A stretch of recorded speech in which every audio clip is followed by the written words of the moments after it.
Touch. Bonjour à tous, ravie de vous accueillir aujourd'hui pour cette discussion. J'ai le plaisir d'avoir avec moi Marco Bérébi. Bonjour Marco. Bonjour. Rebonjour.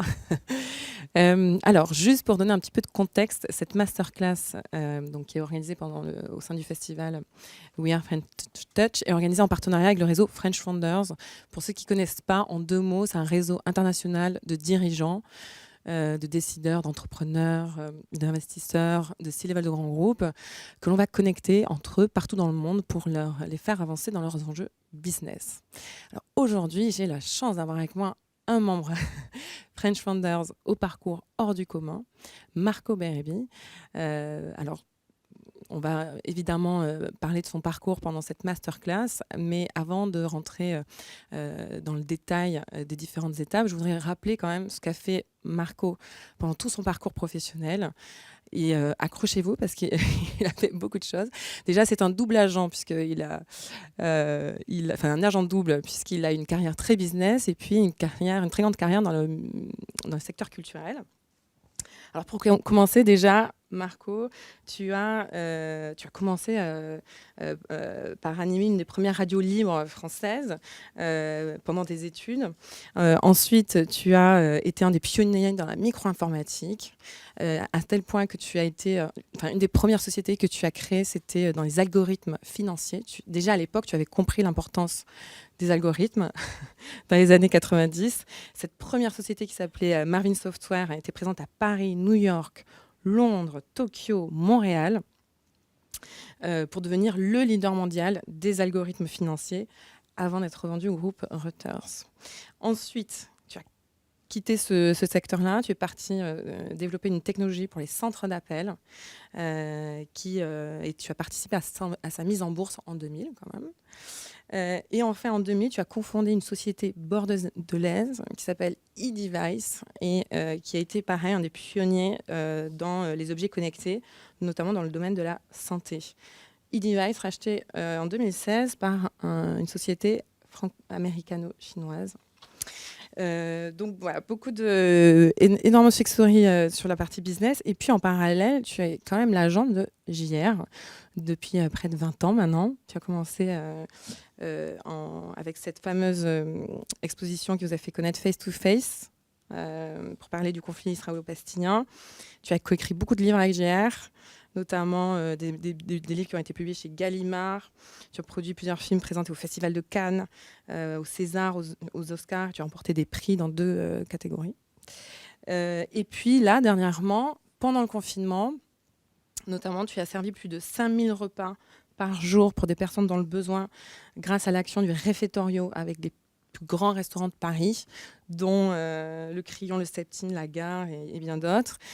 Aujourd'hui, Réfectorio, vous continuez à servir plus de 100 repas par jour dans un lieu magnifique qui est sous la Madeleine. Et surtout, et tu vas nous en parler aussi, tu as créé le Collège citoyen de France. Tu portes d'ailleurs une magnifique veste Collège citoyen de France qui est une formation qui va vous permettre qui vous permet déjà depuis presque plus d'1 an de former les futurs responsables publics.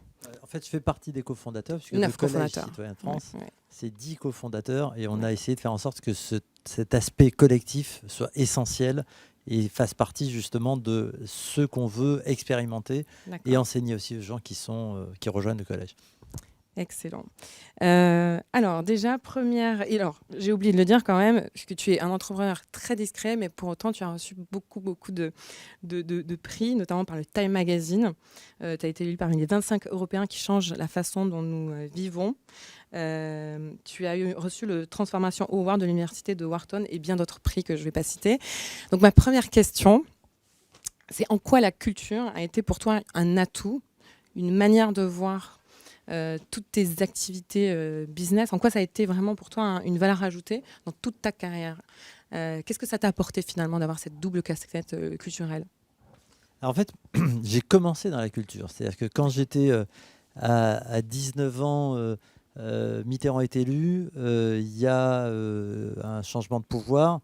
Mitterrand avait lui-même créé une radio pirate avant donc, les élections, qui avait été interdite. Et puis, avec deux autres copains, on se dit, puisque Mitterrand a créé une radio pirate et que maintenant il est élu, on va créer une radio pirate. Et on a créé une radio pirate, mais complètement pirate. Hein. C'est-à-dire, on n'avait aucune autorisation de rien. Enfin, tout était à l'arrache, etc. Et on a créé une radio le lendemain donc, de l'élection du 10 mai 81. Et on squattait des ondes, en fait, sur la bande FM. Et donc, ça a été ma première expérience culturelle. Ça a été fantastique, hein, parce que on recevait tout le monde, on passait nos soirées, je passais mes soirées à boire avec Gainsbourg. C'était comment? On a changé de nom plusieurs fois parce que justement comme on était illégaux, on s'appelait Amplitude 8, Amplitude FFI, Spice FM. On était la seule radio étudiante, mais on changeait de nom parce que rien de tout ça n'était légal. Et en fait, à la fin, on a eu l'idée géniale de poser notre émetteur sur la Chambre de commerce de Paris et qui nous a permis de rester un bon moment parce qu'ils n'ont pas osé donc aller retirer l'émetteur parce qu'on était dans un lieu qui était protégé. Et donc j'ai vécu cette expérience, c'était un foisonnement culturel, tout le monde venait chez nous, on avait 5 auditeurs, mais ou très peu d'auditeurs, enfin, mais il y avait plus de monde dans le studio que dehors, mais on avait le retour de Cohen-Bendit en France, on avait plein d'événements qui étaient fantastiques et qui se passaient là. Ça a été un échec parce qu'on ne croyait pas, qu'il fallait un business model et on pensait que la vertu de notre projet nous permettrait de durer. Et en fait, non. Parce que ceux qui avaient d'autres radios pirates qui sont créés après nous, qui faisaient appel à la pub, ont eu beaucoup plus de moyens. On peut acheter des émetteurs plus puissants qui couvraient la voix de notre radio. Donc, au bout d'un moment, on a disparu et on était resté fidèle à notre vocation. On était parfaitement vertueux et mort. Et donc, ça a été ma première expérience dans la culture. J'ai fait après un autre truc. J'ai organisé le gala de l'école dans laquelle j'étais, qui était aussi une expérience qui s'est soldée par un échec, puisque on avait invité, je sais, attention, Francis Lalanne. Mais il était déjà à Barge, mais pas autant que maintenant. Et évidemment, ça a été un désastre parce que il y avait tout ce qu'il fallait pour que ce soit un désastre. Les ingrédients étaient réunis pour que l'échec soit parfait. Donc en fait, après, je me suis dit qu'il fallait faire des vrais trucs puisque mon incursion dans la culture n'a pas été une réussite. Donc j'ai fait des vrais trucs qui sont dans la technologie, les algorithmes, la technologie médicale. Enfin, toujours les nouvelles technologies. Toujours les secteurs très différents. Voilà, exactement. Donc j'ai fait de l'innovation dans des domaines qui étaient plus classiques que la création artistique, voilà, qui avait besoin de transformation. Mais j'avais probablement gardé cette envie initiale de revenir dans ce domaine. Et donc la culture, c'est probablement ce qui m'a accompagné, qui m'a donné envie de refaire des choses, de casser des codes, de réinventer des nouveaux modèles. Et dans la culture d'ailleurs, j'ai bénéficié de mes échecs, puisque maintenant je sais qu'il faut un business model. Je sais que si on est les plus sympas du monde, qu'on fait les trucs les plus beaux du monde, mais qu'on n'a pas les moyens d'en vivre, on est obligé de fermer boutique. Donc ça m'a servi évidemment par la suite pour les projets que j'ai pu faire avec JR, avec le réfectorio, le collège citoyen, tout ça. Toute cette idée de dire il suffit pas d'avoir des bonnes intentions, il suffit pas d'avoir des trucs super, il faut aussi qu'il y ait derrière un modèle qui permette de continuer à jouer. Voilà, c'est essentiel. Et tu expliquais aussi que d'ailleurs, c'était vital pour toi. C'est-à-dire que la culture, ça a toujours été vital pour toi. C'est-à-dire que tu n'aurais pas pu avoir qu'une carrière de businessman. Tu expliquais d'ailleurs que la journée, tu étais à Minneapolis en train de négocier un énorme contrat avec un potentiel client. Et le soir, tu rejoignais JR pour accrocher des photos je ne sais pas où dans le monde. Donc ça, c'était ce qui te nourrissait, quoi. Alors, être entrepreneur en technologie, ça peut rendre fou, en fait. Parce qu'on a une obsession, en technologie, c'est souvent winner takes all, c'est-à-dire qu'il n'y a que le premier qui monte sur le podium. Il n'y a pas de podium pour le deuxième et le troisième. On ne sait pas quel est le deuxième ou le troisième tableur. On sait pas. Souvent, on connaît que le premier, en fait. Et donc, il y a cette obsession d'aller plus vite, de devancer les autres, d'être toujours là avant les autres, d'avoir la meilleure idée, de vérifier que le produit est parfait, etc. Et si on fait que ça, je pense qu'on peut devenir fou. En tout cas, moi, c'était mon sentiment. Et j'ai probablement frôlé la folie à plusieurs reprises. Le fait d'avoir une autre activité dans laquelle c'est pas une course, on n'est pas contre les autres, dans lesquels l'échec est inscrit. On a fait des projets dont on savait au départ qu'ils allaient échouer, parce que ça faisait partie de la beauté du projet de prendre ce risque de l'échec et de documenter cet échec. Et quelque part, ça me permettait de pouvoir vivre les deux expériences en parallèle. C'est-à-dire d'un côté quelque chose qui est l'activité d'entrepreneur en technologie, où quand on a une start-up, la nuit, on pense à sa start-up. Hein. C'est-à-dire ceux qui vous disent le contraire, ils disent pas la vérité, parce qu'en fait, ça occupe son mindshare de façon incroyable. Et en fait, d'avoir une autre activité qui va occuper son mindshare, qui est de nature complètement différente, je pense que ça vous permet de vivre, ça vous permet de rêver, ça vous permet d'exister de façon complètement différente, et c'est nécessaire. Et tu parlais même du volet multiculturel. Hein. C'est que toi, vu que tu as toujours été... tu as des origines très différentes, de pays très différents, de cultures très différentes. Et ça t'a beaucoup nourri aussi. Ça t'a permis... je crois que tu parles presque 7 langues différentes. Alors, moi, j'ai eu la chance de partir jeune du pays qui était le pays de mes ancêtres et dans lequel je reste très attaché. Je suis tunisien, donc à l'origine. J'ai vécu en France, aux États-Unis.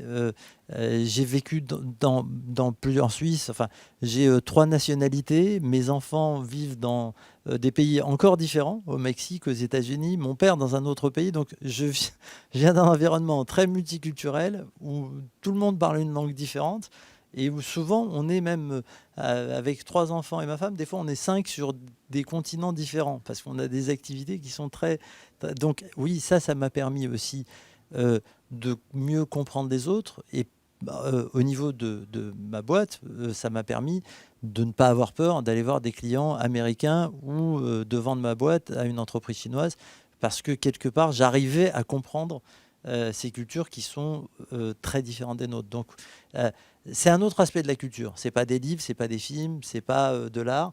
C'est la compréhension de gens qui ont une éducation différente et un mode de pensée différent. Et ça, bien sûr, non seulement c'est quelque chose qui m'a enrichi et nourri, mais c'est aussi quelque chose qui m'a été très utile parce que professionnellement, quand chez eDevice, on n'avait pas un seul client français et que la boîte faisait 100% de son chiffre à l'étranger, ça ne me dérangeait pas d'aller parler à des clients qui venaient d'ailleurs et qui finalement me comprenaient très bien, quoi. Donc ça aide. Oui, bien sûr. Et alors, du coup, tu utilises, alors aujourd'hui, à travers ton initiative, que ce soit en réfectorio, pour aider des personnes dans une situation de précarité ou à travers le Collège citoyen de France dont tu vas nous parler, tu utilises la culture soit pour développer le leadership, la culture soit pour sortir un petit peu de cette précarité grâce à la gastronomie, grâce à l'expérience. Est-ce que tu peux nous en dire un peu plus justement pourquoi la culture, pourquoi aussi pousser voilà, on avait commencé en fait avec JR, on travaille ensemble depuis toujours en fait depuis ses débuts et un des ressorts du travail de JR, c'est de poser des questions, c'est-à-dire d'interpeller les gens à un endroit où ils ne sont pas du tout venus pour se poser des questions. Ils sont dans la rue, ils sont tranquilles, et tout d'un coup, ils voient quelque chose, ils voient un visage qui va les interpeller, il va essayer de se demander ce que c'est. Alors, en l'occurrence, cette image, c'est un projet qui a eu lieu en Tunisie, où les gens, juste au lendemain de la Révolution, personne ne comprenait ce qu'on voulait faire parce que le dictateur était parti. On avait eu l'idée qu'on trouvait, nous, brillante, mais qui a été jugée de façon différente, de remplacer toutes les photos du dictateur Ben Ali qui était parti par des photos de gens du peuple qui avaient été prises par des Tunisiens. Et en fait, les gens ne comprenaient pas ce qu'on voulait faire en nous disant « Ah, mais c'est un nouveau dictateur. Ah, mais pourquoi vous faites ça ? Ah, mais vous êtes un nouveau parti, etc. » Donc, on a un peu de mal à leur expliquer ce concept de remplacer le roi par le peuple. Et du coup, on a dû donc faire ce travail. Et donc, chaque image interpelle. Quand on voit cette image avec les voitures, et c'est les premières voitures brûlées de la Révolution, et que les gens comprennent en fait ce que ça veut dire, l'interprètent à leur façon, etc., ça nous permet d'entrer dans un dialogue, ça nous permet de comprendre que non, ce n'est pas un nouveau parti, on ne veut pas vous imposer un nouveau dictateur, mais on pose la question de recontextualiser leurs actions, de s'interroger sur le sens de ce qu'ils font, de se voir différemment. Celui qui est sur cette photo et qui se voit comme ça, il a une autre perspective sur lui-même. Donc c'était toujours l'idée d'interpeller. Et quand on a fait le réfectorio, c'est une idée initialement d'un chef italien qui s'appelle Massimo Bottura et qui avait eu le projet de dire des gens qui sont à la rue, des gens qui sont sans abri, SDF, réfugiés, etc., ils vivent chaque jour de la même façon.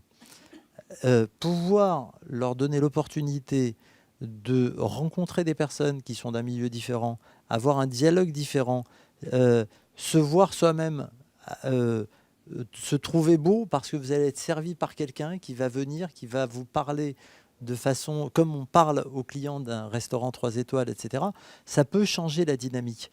Être dans un endroit qui est, où il y a énormément d'œuvres d'art, ça vous donne de la considération parce qu'on sait que vous pouvez les comprendre. Alors que souvent, c'est des gens qui sont dans des endroits où il y a rien. Il y a des murs en béton, il y a un sol brut, etc. Et donc, ce projet avait été initié en Italie. On l'a créé à Paris, à un endroit qui est super. C'est le rez-de-chaussée en fait, de l'église de la Madeleine, qui est un endroit qui a une histoire fabuleuse. Et tous les soirs, on reçoit des gens. Et quand je fais le service, je dis bonsoir, je suis Marco et je serai votre serveur ce soir. Et les gens me répondent bonsoir, je suis et je serai votre invité ce soir. Et après, on va faire le service comme dans un restaurant 3 étoiles, on va pouvoir avoir un dialogue. Et être dans un environnement qui est protégé, être dans un environnement qui est presque un environnement muséal, ça permet à ceux qui y viennent de se sentir respectés, de se sentir valorisés. Et à nous, dans ce jeu de rôle, d'être dans une position qui n'est pas la position qu'on a habituellement et de pouvoir être à l'écoute de ces gens-là. Et honnêtement, le dialogue qui se produit, il est magique, il est extraordinaire parce que on est dans un espace qui est un espace nouveau. Et donc, la culture ouvre à ça parce que les gens qui arrivent là sont interpellés et en réalité, ceux qui font le service, qui pensent que c'est les invités qui vont être interpellés sont souvent plus surpris que les invités eux-mêmes parce que ça nous pousse à être dans un rôle qui n'est pas celui qu'on joue habituellement. Et pareil aussi, bien sûr, sur le collège citoyen, c'est une initiative dans laquelle on est 10 cofondateurs et ce côté collectif, il est très intéressant parce qu'on a tous, parmi les 10, il y a la première femme générale de division de l'armée française, il y a le directeur du CNC, il y a la personne qui était président d'Intermarché, etc. Donc c'est souvent des gens qui avaient l'habitude de décider seuls. Se forcer à décider ensemble, c'est un exercice extraordinaire pour nous. On n'est pas habitué. Hein. Vous avez des règles très précises. Ah oui, vous ne prenez pas la parole seul pour parler de... on a des règles précises. On a, et c'est pas naturel quand on a été pendant 20 ans, 30 ans, pour beaucoup d'entre nous, parmi les cofondateurs, de devoir décider ensemble, c'est déjà un exercice très intéressant. Et puis, de dire, on va amener des gens qui sont dans le domaine social, dans le domaine culturel, dans le domaine associatif, etc., vers la politique, parce que ce sont des gens qui font des choses sur le terrain, qui sont reconnus comme des leaders.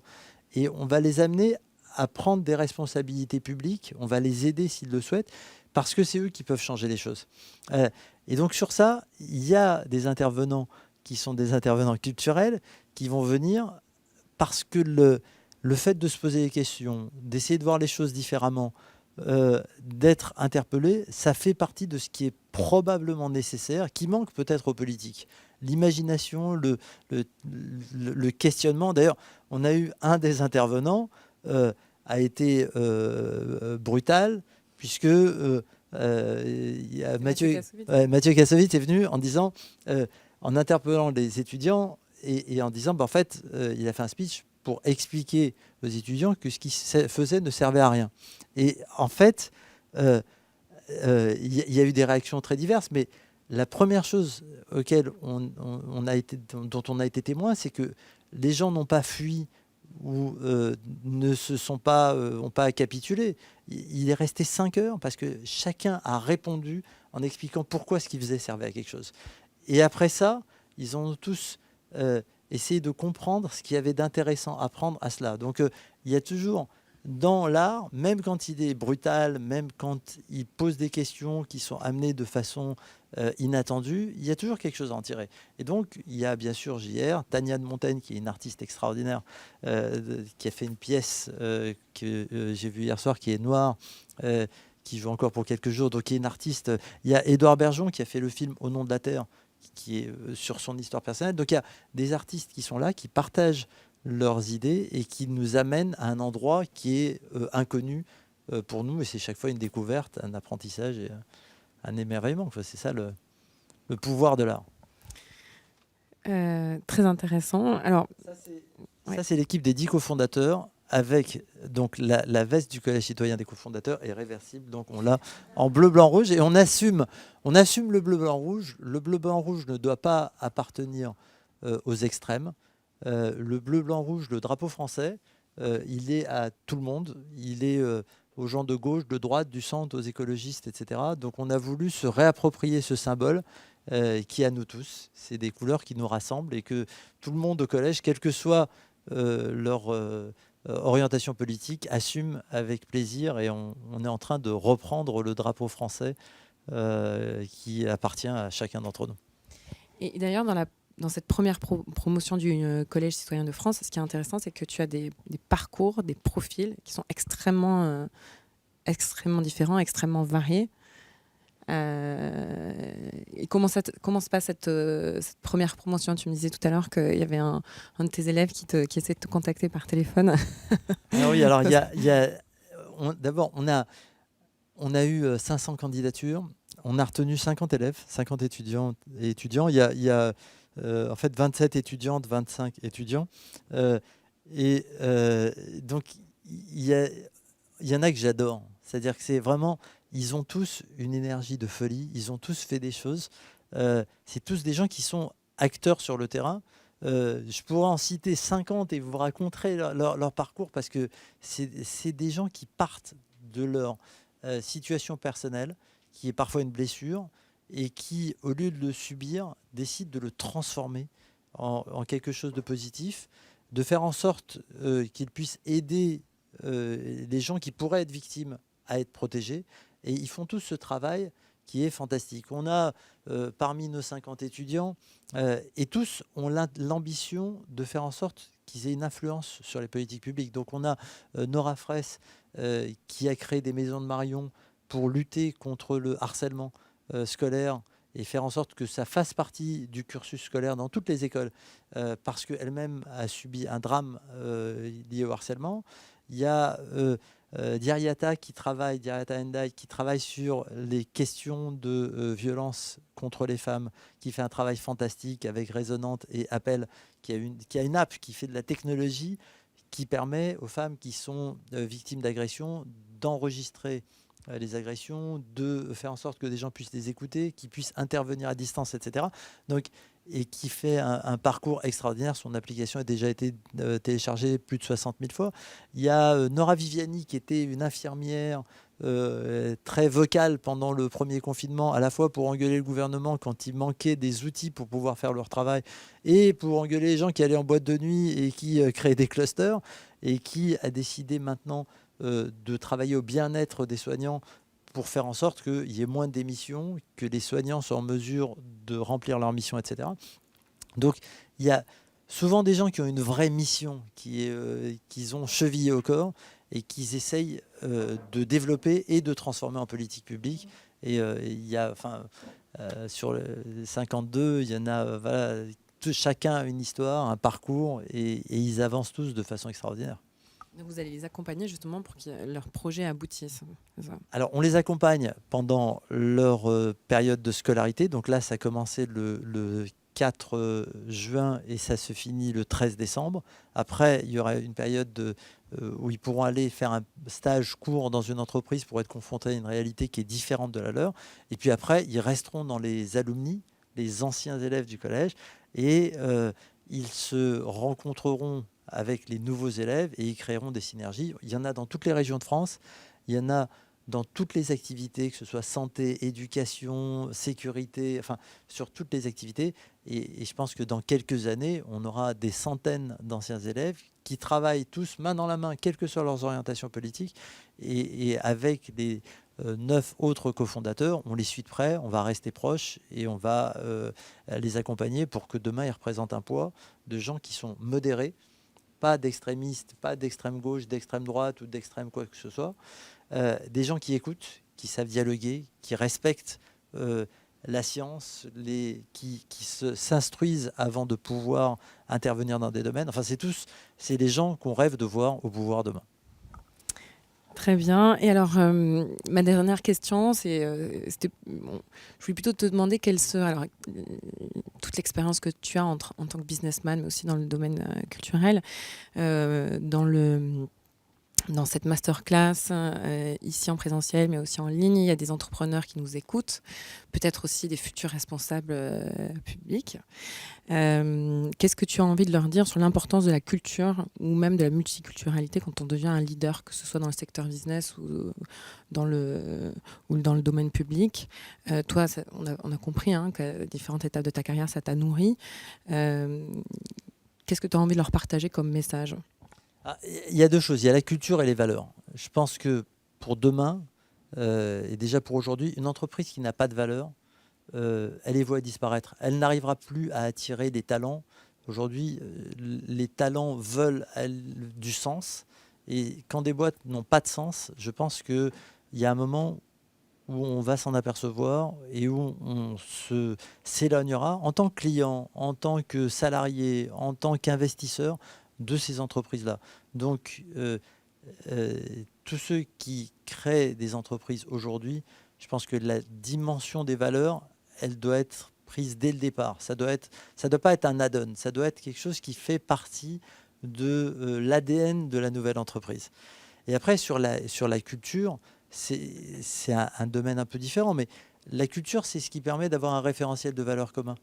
C'est ce qui permet de pouvoir rêver ensemble et avoir davantage de culture dans les entreprises et dans les startups. Je pense que c'est nécessaire. On a la chance d'avoir parmi nous des entrepreneurs et qui, au début, se disaient, bon, je le fais, mais je ne suis pas sûr que ça s'articule bien avec mon activité professionnelle. Aujourd'hui, les entrepreneurs qui sont au Collège Citoyen vivent en parallèle leur activité professionnelle et leur activité culturelle. Donc, ça se marie très bien et ça leur permet de donner du sens à leur entreprise, de donner du sens à leur vie et de faire en sorte d'être alignés. C'est-à-dire qu'ils ont leur projet professionnel, leur projet personnel et leurs valeurs sont sur la même ligne. Donc, ils arrivent à avancer de façon très positive. Et je crois que il faudrait qu'on ait davantage d'entrepreneurs demain. Donc, s'il y a des entrepreneurs qui ont des valeurs, qui ont des projets, qui ont envie de changer les choses au-delà de leur entreprise, il faut qu'ils rejoignent le Collège Citoyen parce que c'est là qu'ils peuvent arriver à avoir un vrai impact au niveau national, changer les politiques publiques, faire avancer le pays et créer cette union des modérés, cette réflexion commune, cette intelligence collective qu'on voit dans les entreprises et qu'on devrait voir, j'espère, bientôt en politique. Donc les valeurs finalement sont presque plus importantes que le parcours, la formation, voilà. Ok, très intéressant. Tu veux peut-être rajouter quelque chose? Non, c'est bon. Est-ce que vous avez des questions? Elisabeth a une question, je t'en prie. Je donne un micro. Une très belle aventure d'emmener la jeune génération. Oui, bien sûr. Tout d'abord, je voulais vous dire bravo. Je ne suis pas sûre que le micro marche. Bravo pour cette belle aventure d'emmener justement la jeune génération pour essayer de faire changer les codes et les lignes pour amener justement la culture au centre des relations business. Il y a beaucoup d'entreprises maintenant qui travaillent sur leur responsabilité sociétale sur différents domaines pour faire vraiment bouger les codes. Parce que moi, je suis vraiment persuadée que dans les entreprises, elles auraient tout intérêt à travailler avec justement des personnes qui peuvent faire bouger les choses dans la culture parce que ça amène de l'évasion, ça amène de la créativité, de l'innovation. Qu'est-ce que vous pensez d'une responsabilité culturelle des entreprises, comme on a maintenant dans les entreprises tout un tas on va dire, d'indicateurs pour mesurer l'empreinte carbone, etc. Qu'est-ce que vous pensez d'essayer de faire bouger les codes en essayant d'émettre cette responsabilité culturelle des entreprises pour justement les pousser à investir plus dans la culture? On a vu que la culture s'était arrêtée pendant pratiquement 1 an et demi et que ça avait impacté tout le monde. Comment faire bouger un peu plus les lignes pour que justement les entreprises prennent la conscience de cette importance de la culture au sein du business et au sein des relations humaines pour justement garder les talents, les fidéliser et faire avancer les choses? Merci. Donc, la question porte sur comment faire en sorte que les entreprises s'investissent davantage. Avec je sais pas, un code de RCE ou quelque chose qui permet justement de mesurer ça et de les inciter, soit avec des mesures fiscales, soit avec je ne sais pas. Alors, il y a deux choses. Il y a déjà des mesures fiscales qui sont favorables pour les entreprises qui soutiennent les artistes vivants. Donc, il y a déjà un arsenal qui permet aux entreprises de bénéficier d'avantages fiscaux quand elles achètent une œuvre d'un artiste vivant, quand elles financent une représentation, etc. Ça, c'est le premier point. Deuxième point, c'est que de plus en plus, des entreprises, avec les artistes avec lesquels je travaille, viennent vers nous en disant « qu'est-ce qu'on peut faire ensemble ?» Alors, la réponse, c'est « on peut faire plein de choses ensemble, mais on ne veut pas de sponsors, on ne veut pas de nom, on ne veut pas de... etc. » Donc, vous pouvez financer des projets, mais votre nom ne sera jamais cité. Et là, souvent, les entreprises disparaissent. Donc, aujourd'hui, la participation à des événements culturels est perçue comme du sponsoring, comme un élément du marketing de l'entreprise. Donc, nous, on ne le voit pas comme ça. Donc, je pense que le premier point positif, c'est qu'il y a cette volonté de s'impliquer davantage dans la culture, et on voit un grand nombre d'entreprises qui vont dans cette direction.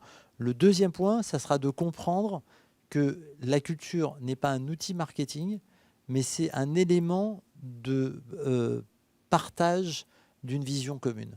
Et ça, on n'est pas encore là. Mais le premier pas ayant été franchi, le deuxième pas sera probablement relativement facile à franchir. Je pense qu'on y arrive. Je pense qu'il y a de plus en plus d'entreprises qui sont soucieuses dans leur environnement d'avoir des images ou des événements qui représentent leurs valeurs et de s'associer comme ça à des valeurs qui sont positives. Donc ça va arriver, ça mettra le temps qu'il faut. Il y aura du art-washing ou du culture-washing comme il y a aujourd'hui, du green-washing, etc. Mais passé ce stade, je pense qu'il y aura des vraies démarches. On est sur cette voie-là, ça prend juste un peu de temps. Merci. Voilà, je peux appuyer sur un bouton ou ça marche? D'accord. Ma question, c'est, vous avez besoin de quoi? Parce que votre projet est super enthousiasmant. Est-ce que vous avez besoin de volontaires? Est-ce que vous avez besoin d'idées? Est-ce que vous avez besoin de... Voilà, comment on peut faire pour vous soutenir? Merci. Alors, donc, comme il y a différents espaces... Alors d'abord, sur un point, quand tout à l'heure, vous me félicitiez, en fait, je dois dire très honnêtement que je ne fais rien par générosité. C'est-à-dire, je ne fais rien pour faire plaisir aux autres, en vrai. Hein. C'est très égoïste, mais je fais plein de trucs parce que j'y trouve du plaisir. Et si j'y trouvais pas de plaisir, je ne ferais pas un truc parce que ça rend service aux autres. Je ne crois pas. Je n'ai pas cette générosité naturelle qui fait que je me mettrais au service des autres si moi-même, j'y trouvais pas du plaisir. Et très égoïstement, dans ce que je fais avec JR, dans le réfectorio ou dans le collège, honnêtement, c'est génial, quoi. Je fais un kiff, pour reprendre une expression, parce que c'est un plaisir d'être là. Voilà, ça vaut toutes les rémunérations du monde. Donc, quelque part, j'y trouve une contrepartie qui est parfois, je trouve parfois excessive. Donc c'est pas de la générosité, c'est un truc que je fais avec une contrepartie. Donc, des gens qui veulent aider, on a souvent besoin d'aide. Par exemple, sur le collège citoyen, notre problématique et on va faire un appel à candidature donc en janvier, ça va être d'identifier les meilleurs candidats.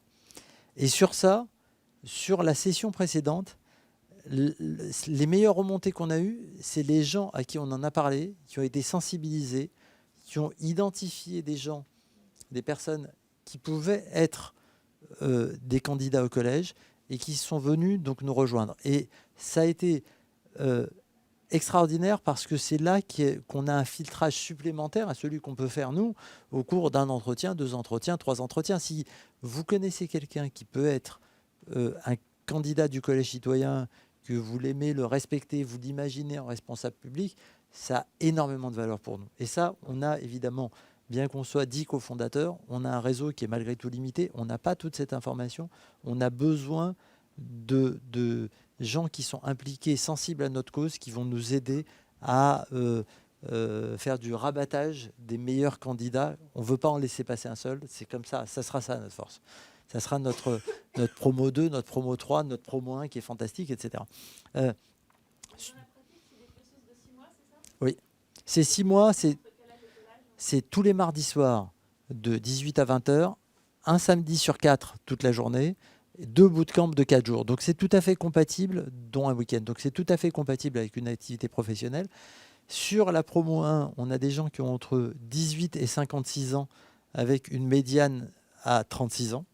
Donc ça va de un jeune qui a créé un système pendant le confinement, il était en terminale, il n'était pas très inquiet sur son bac à lui, il s'est dit qu'il allait pouvoir aider des gens en donnant des cours, en faisant des fiches, etc.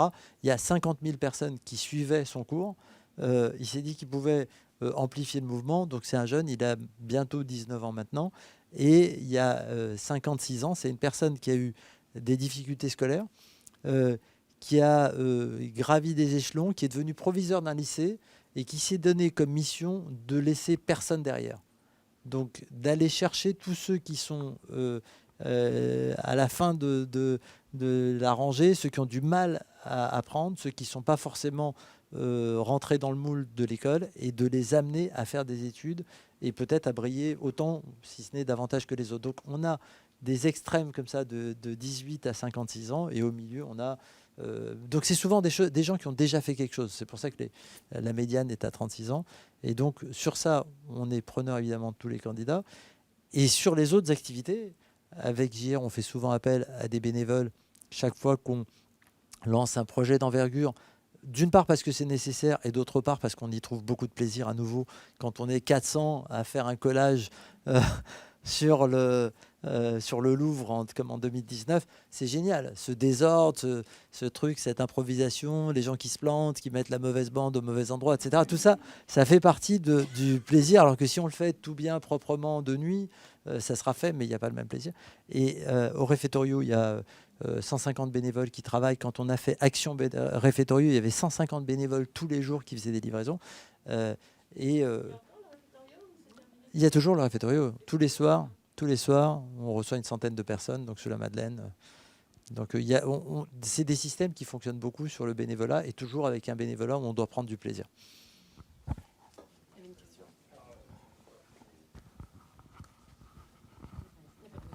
Oui, bonjour, donc je me présente, Pascal Frelon. Moi, j'ai créé une place de marché qui s'appelle produitsfrance.com. Et justement, la vocation de cette place de marché, c'est pas seulement vendre des produits et des services, c'est aussi y incorporer une partie culturelle que je souhaite agrandir au niveau de la communauté, si vous voulez. Et là, ce que vous avez dit m'interpelle, parce que justement, je suis rentré dans la salle tout à l'heure, mais le peu que vous avez dit me conforte totalement dans ce raisonnement. D'autant plus, je suis comme vous, je suis passionné. On ne fait pas les choses avec un intérêt financier au départ, bien sûr. Mais ce qui compte, si vous voulez, c'est cette culture, comme vous le dites si bien, elle a besoin d'être étendue. Elle a besoin de créer une réelle communauté au sein d'un groupement de personnes qui s'y engagent aussi régulièrement à promouvoir cette culture. J'étais fondateur de Radio Libre dans les années 80, donc j'ai bien connu là aussi une période faste avec cette culture, entre guillemets bien sûr. Donc, bien évidemment, tout ça m'interpelle. Je retrouve un peu l'esprit des années 80 dans tout ce qui se passe actuellement grâce à la technologie, donc la VR, enfin tout ce qu'on voit, le métavers et tout. C'est une nouveauté, donc il faut en profiter. On a tout intérêt, nous tous, à communiquer avec ces technologies qui nous libèrent aussi, quelque part, d'un certain nombre de contraintes, vous voyez. Donc, je crois que cette communauté, elle est importante, et moi je le fais au nom du Made in France. Donc je ne sais pas si ça vous interpelle, le Made in France, mais on pourrait effectivement avoir cette volonté ensemble, tous ensemble, de donner un espace de liberté, d'expression, de culture, avec nos valeurs. On est sensible alors au Made in France à notre façon, c'est-à-dire qu'on est sur un Made in France avec une ouverture universelle. C'est-à-dire que le collège, c'est le collège citoyen de France et on s'habille en bleu, blanc, rouge. On fait en sorte que les produits soient fabriqués en France, etc. Même chose avec JR. On essaye d'avoir ce French touch et dans tout ce qu'on fait, on essaye de conserver cet aspect français, quoi, toujours avec cette idée de la France. Donc oui, il y a une signature française qui existe dans les produits, mais aussi dans la culture, dans la façon d'être, qui est parfois mise à mal par des gens qui ont une vision très différente de ce que doit être la culture française. Donc nous, on a une approche globalement, enfin personnellement, j'ai une approche universaliste d'une France qui a quelque chose à apporter au monde. Moi, je suis arrivé en France et la France m'a reçu, donc j'ai cette reconnaissance par rapport à la France, même si j'ai vécu ailleurs l'essentiel de ma vie, en fait, y compris maintenant. Donc, il y a un apport de la France, il y a une culture française, il y a une signature française, il y a une vraie French touch, et je pense qu'elle doit être présente partout, et on peut essayer de la faire briller. Et c'est ce que fait d'ailleurs French Founders. C'est ce qu'on essaye de faire en aidant les entrepreneurs à déployer leur activité à l'international. En tout cas, effectivement. Est-ce qu'il y a d'autres questions ? On arrive à la fin. Oui. Bonjour, et alors, du coup, monde de French Founders aussi, donc je confirme, il nous aide bien. Et alors, on est arrivé en cours, donc j'ai pas pu suivre l'ensemble. En revanche, il y a tout ce que vous avez dit, ça faisait énormément écho avec un petit peu ce qu'on peut ressentir, donc en tant aussi que créateur d'entreprise. Et tout à l'heure, vous lanciez un appel. Dans quelle mesure, justement, on pourrait s'intégrer à ce projet-là, ou ce qui ferait aussi écho de quoi vous avez besoin, en tout cas, avec une casquette, on va dire, bénévole ou entrepreneur? Alors, sur le collège, on a besoin de candidats et on va faire un appel et on a besoin des meilleurs candidats de France. Donc, vous avez tous, ou vous-même, peut-être vous pourriez être candidat, ou des gens que vous connaissez. Mais oui, parce que c'est souvent les gens qui s'intéressent aux cultures, au changement, à l'innovation, qui peuvent pouvoir aller plus loin et en faire des politiques publiques. Ou dans votre premier ou deuxième cercle, des gens qui peuvent venir nous rejoindre. Et sinon... il faut avoir un projet quand même, non ? Il faut avoir un projet et il faut avoir déjà accompli des choses. Et après, sur le collège, sur le réfectorio, sur ce que fait JR, on fait souvent des appels ad hoc à bénévoles. Sur le collège, on a un truc qui s'appelle Un jour un élève, qui est sur Instagram, LinkedIn et Facebook, où chaque jour on présente un élève avec son projet. Si vous pouvez aider un collégien, c'est en regardant ce qu'il fait, en ayant des contacts ou des idées par rapport à ce qu'il fait. Et ça s'est fait plusieurs reprises. C'est-à-dire, un jour un collège marche très bien. Souvent, on a des gens qui contactent des collégiens en disant « Ah tiens », et il y en a qui ont eu des coups de bol incroyables avec des personnes qui leur ont permis, parce qu'ils avaient le bon contact, la bonne idée, d'accélérer leur projet de façon extraordinaire. Donc, si vous pouvez suivre notre Un jour un élève, et quand vous en avez un qui vous parle, voir s'il y a un intérêt à le rencontrer, à lui donner un coup de main, à voir comment vous pouvez l'aider. Et puis sur les autres activités, quand on a fait Action Réfectorio pendant le premier confinement, qu'on livrait 5000 repas par jour, on n'avait absolument rien. C'était sur les réseaux sociaux qu'on demandait « Est-ce que vous connaissez quelqu'un qui pourrait faire des livraisons, aller chercher des ingrédients le matin de 6h à 8h, ou faire des livraisons le soir, ou etc. » Et on a eu la chance d'avoir toujours des personnes qui nous répondaient et qui ont permis au système de fonctionner parce que sinon on n'aurait rien pu faire. On n'était pas équipé, on n'avait absolument rien pour livrer 5000 repas par jour. On n'avait pas la moindre idée de ce que ça représentait en réalité. Donc on s'appuie souvent sur des gens qui sont des personnes qui ont envie d'aider, qui sont de bonne volonté, qui trouvent un intérêt à faire le truc parce que c'est drôle et que c'est sympa et qu'on rencontre des gens fantastiques. Et donc si vous nous suivez, il y aura toujours un moment où on fera un appel et cet appel s'adressera à vous.